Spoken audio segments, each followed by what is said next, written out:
Hi friends, ಎಲ್ಲರಿಗೂ ಸುಸ್ವಾಗತ. ಇವತ್ತು ನಾನು ಬಂಗಡೆ ಮೀನಲ್ಲಿ ಮಸಾಲ ರವಾ ಫ್ರೈ ಮಾಡ್ತಾಯಿದ್ದೀನಿ. ಬನ್ನಿ ಆ ರೆಸಿಪಿ ನೋಡೋಣ.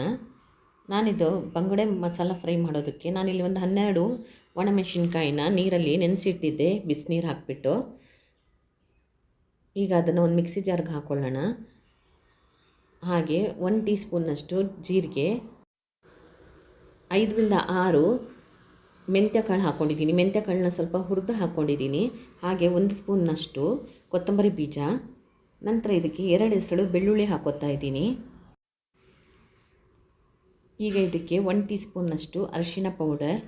ನಂತರ ನಾನಿಲ್ಲಿ ಒಂದು ಸಣ್ಣ ಲಿಂಬೆ ಗಾತ್ರದಷ್ಟು ಹುಣಸೆಹಣ್ಣನ್ನು ನೆನೆಸಿಟ್ಟಿದ್ದೆ. ನೀವು ಬೇಕಿದ್ದರೆ ಮೆಣಸಿನಕಾಯಿ ಜೊತೆನೇ ನೆನೆಸಿಡ್ಬೋದು. ನಾನು ಸಪ್ರೇಟಾಗಿ ನೆನೆಸಿಟ್ಟಿದ್ದೆ, ಅದನ್ನು ಹಾಕೋತಾ ಇದ್ದೀನಿ. ಹಾಗೆ ರುಚಿಗೆ ಬೇಕಾದಷ್ಟು ಉಪ್ಪು ಹಾಕ್ಕೊಂಡು ಇದನ್ನು ನುಣ್ಣಗೆ ಗ್ರೈಂಡ್ ಮಾಡ್ಕೋಬೇಕು.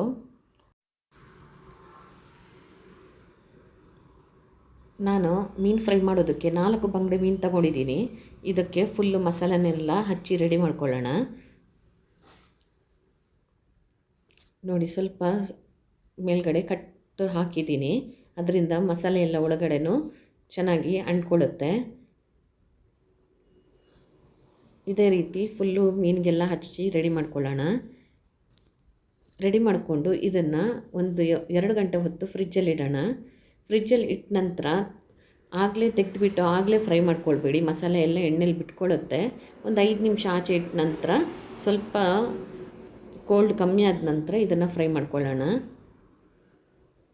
ನೋಡಿ, ಈಗ ರವೆಯಲ್ಲಿ ಫುಲ್ಲು ಇದನ್ನು ಕೋಟ್ ಮಾಡ್ಕೊಳ್ಳೋಣ.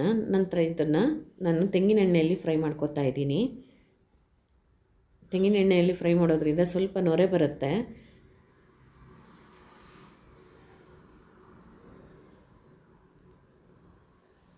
ಇದೊಂದು 2 ರಿಂದ 3 ನಿಮಿಷ ಮೀಡಿಯಮ್ ಫ್ಲೇಮಲ್ಲಿ ಇದನ್ನು ಫ್ರೈ ಮಾಡ್ಕೊಳ್ಳೋಣ. ನಂತರ ಇದನ್ನು ತಿರುಗಿಸಿ ಹಾಕ್ಕೋಬೇಕು. ಒಂದು ಕಡೆ ಪೂರ್ತಿ ಕ್ರಿಸ್ಪಿ ಆದ ನಂತರ ತಿರುಗಿಸಿ ಹಾಕ್ಕೊಳ್ಳೋಣ. ತಿರುಗಿಸಿ ಹಾಕ್ಕೊಂಡು ಒಂದು 3 ನಿಮಿಷ ಮತ್ತೆ ಫ್ರೈ ಮಾಡ್ಕೋಬೇಕು. ಅಷ್ಟೊತ್ತಿಗೆ ಎರಡೂ ಬದಿ ಚೆನ್ನಾಗಿ ಫ್ರೈ ಆಗುತ್ತೆ. ನೋಡಿ, ಈಗ ಫುಲ್ಲು ಕಲರೆಲ್ಲ ಚೇಂಜ್ ಆಗಿದೆ, ಡಾರ್ಕ್ ಬ್ರೌನ್ ಬಂದಿದೆ. ಈಗ ಇದನ್ನು ಸರ್ವಿಂಗ್ ಪ್ಲೇಟ್ಗೆ ಸರ್ವ್ ಮಾಡೋಣ.